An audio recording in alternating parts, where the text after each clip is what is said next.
So here in this bonus material, I want to talk a little bit about the database of religious history. So this is a project that's based at the University of British Columbia. So in the case of biology, so when you're talking about explaining diversity in organisms, gathering the data is relatively unproblematic. So you want to talk about butterfly diversity. What's your data? You need measurements of, I don't even know what they use, wingspan, counting the number of segments in the thorax. I don't know what's relevant for documenting diversity in butterflies. But you have some decently trained RAs. They can go out and they can get this data for you and report it to you. The intellectual trick then is the analysis stage. So getting the data is it's really a logistical issue. It's getting enough RAs, it's making sure they have access to collections, but it's fairly unproblematic. You're not going to get a lot of variation in measurements of wingspan. Maybe if you get variations, it's because some people are measuring it from the tips and they really should measure it from here, but that's easy to fix. You say, hey, everyone, we're measuring it from here. You're going to get pretty accurate, unvarying measurements.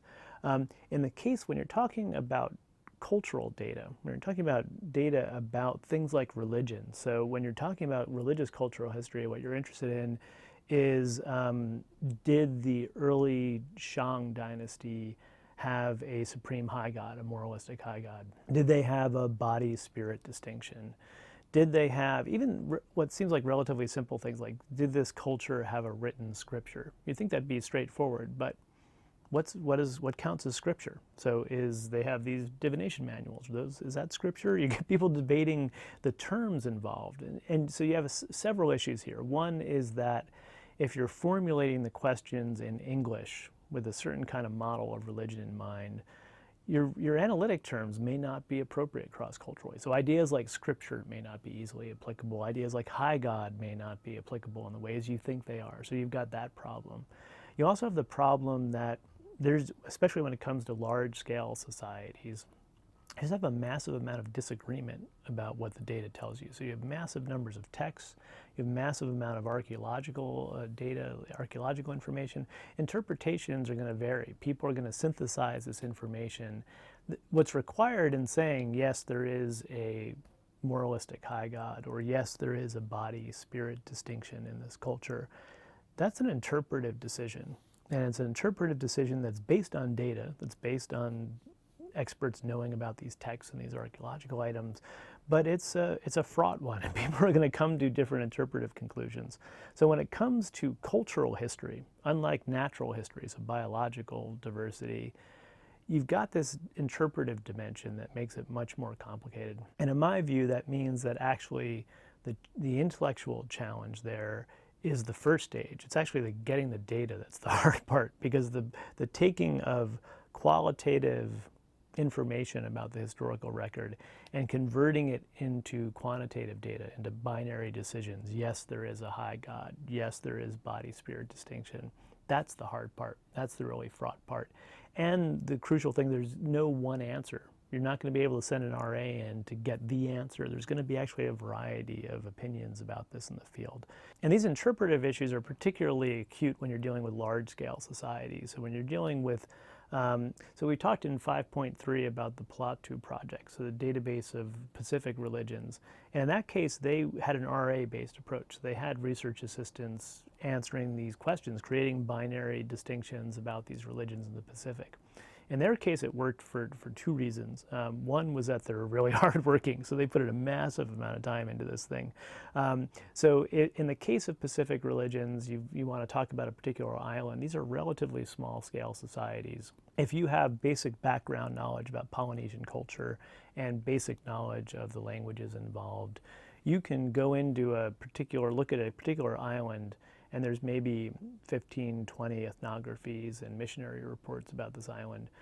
In a month or two, you can master that. So essentially what they did was make themselves into experts on each of these islands, which is an incredible amount of work. I mean, it's an incredible achievement. But it's possible in the case of smaller scale societies, because there's a finite amount of resources you need to read. There's a finite amount of material. That strategy is not going to work with the Han Dynasty in China or the Roman Empire. There's just the primary material alone is unwieldy. There's no way a RA could manage that in any amount of time. And then there's all the secondary scholarship and the interpretations. You need experts. When you're studying large scale, any kind of large scale society, you're dependent on experts because they're people who have spent their entire lives immersed in the qualitative data. They've imbibed the qualitative data.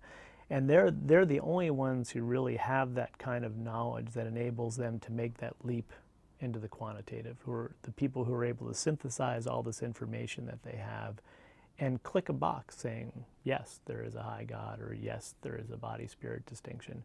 So when you're dealing with large-scale societies, you're absolutely dependent on historians, on the experts themselves. This results in just some practical issues. So one of them is that if you're dependent on experts to engage with a new type of technology, so answering questions on a website is not something that historians normally do. The technology has to work perfectly. So actually we ended up just spending a year and a half, almost 2 years, doing nothing but working on the technological aspects of the project. So making sure that the interface worked perfectly, that there were no bugs, that experts were going to run into problems, because if they're doing this and they run into the slightest problem, they stop. And they never come back again. You can email them a year later and say, hey, we fixed this, come on back, and they don't want to hear about it.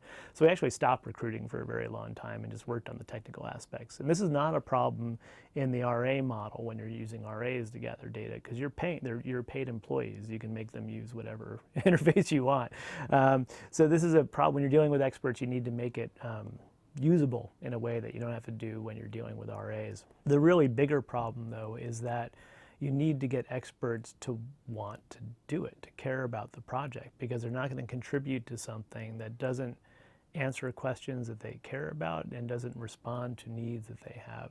So this is something that's been really changed the quality and the scope of the DRH. It started out really as a database to answer these kind of cultural evolutionary questions about the religious historical record.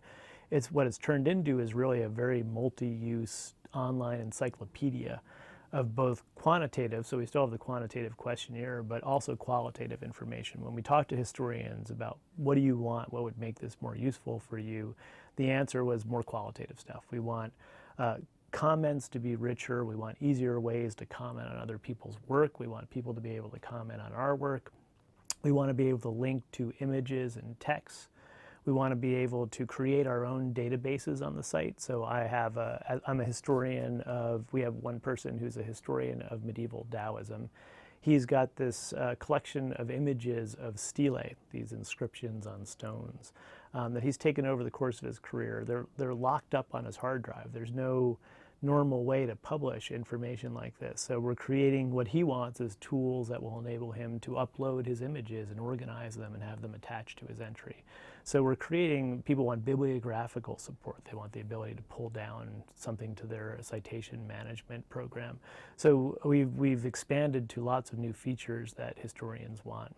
More importantly, though, you need to show historians why we need it. And this was really the biggest issue, and one that only occurred to us recently. So this, it actually happened, I was about to give a talk in Germany to a group of historians and sell the DRH project to them and make it seem important and relevant to them. And I woke up in the middle of the night and suddenly realized, actually the DRH is a response to a really crucial problem in the humanities that we haven't recognized and that I didn't realize until just now. And what this problem has to do with our ability to document our generalizations. So we've talked about the fact that, if you talk to religious studies scholars, they'll say, well, we talk about the particular, we talk about just really thick descriptions of particular groups, but we make generalizations all the time. In our scholarship and in the classroom, we're constantly making generalizations. One thing I noticed when I started to think about this is that the bigger the generalization, the less likely you are to see a reference or any evidence provided. So if you say something really specific, like, this temple at this period had 600 monks, they'll give you a reference because it's a very specific thing. They say Tibetan Buddhism at this time generally, maybe you'll get a reference, maybe typically to their own work, to a book-length thing that you kind of have to wade through, maybe you'll get a reference.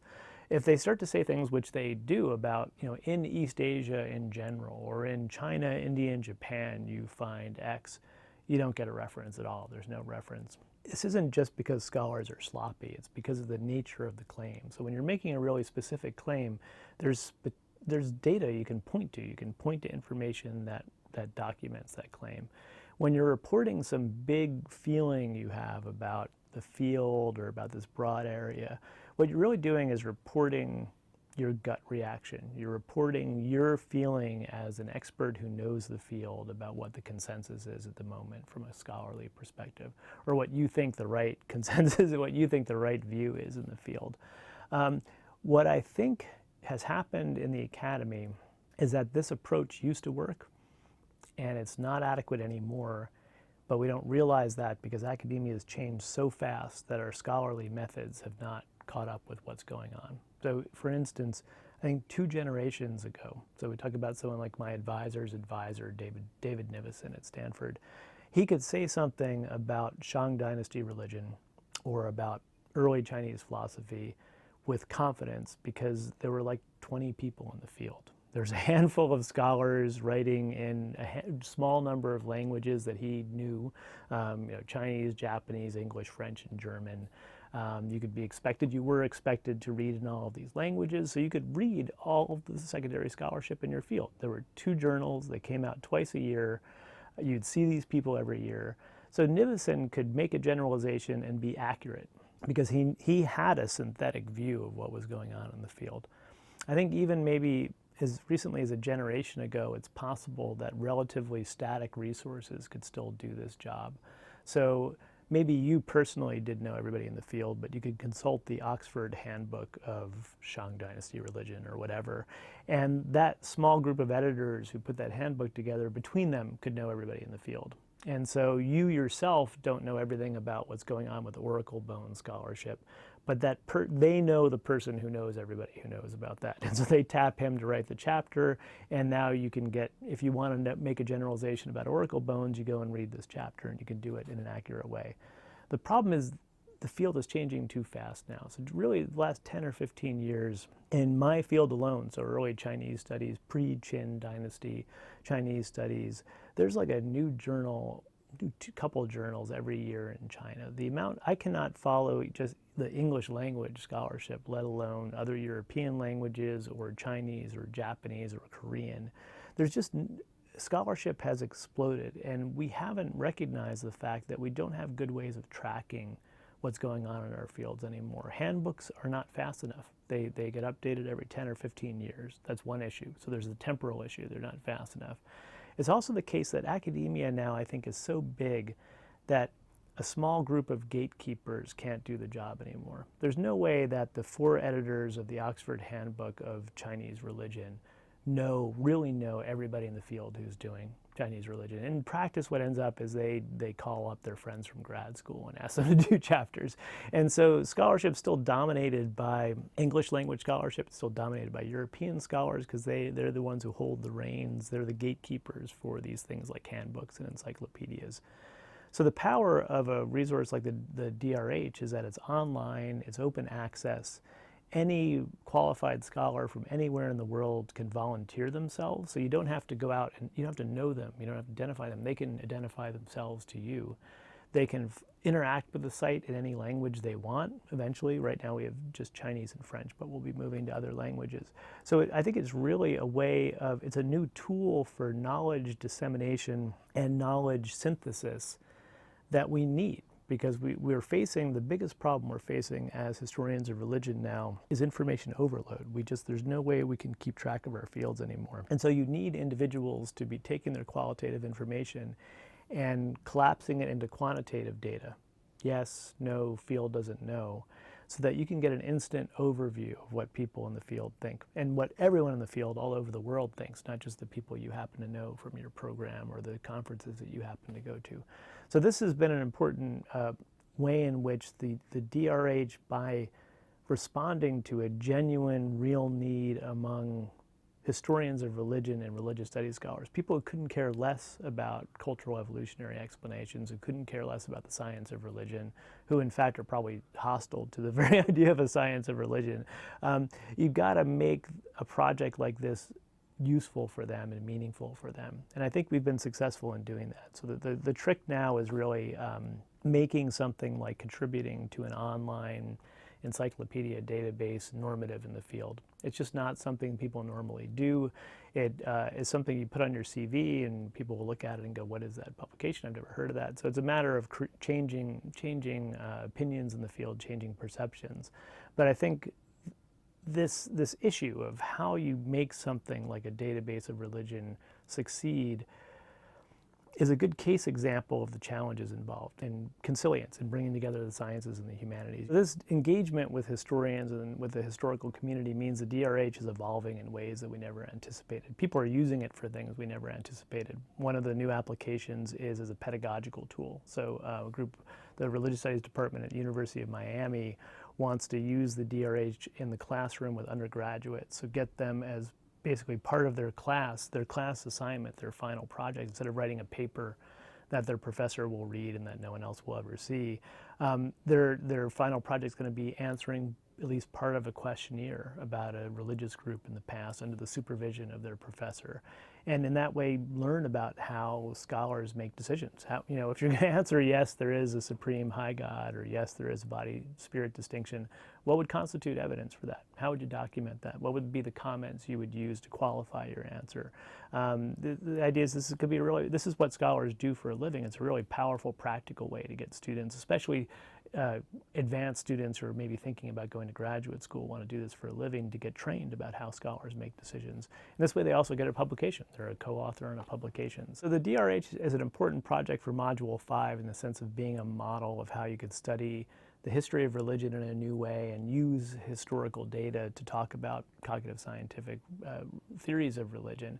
But it's also, I think, a nice model of both the challenges involved in getting scientists and humanities people to work together, and also the excitement of it, how you can move in new directions you never anticipated. So we encourage you to visit the site and explore the project, and if you are a historian of religion, to contribute yourself.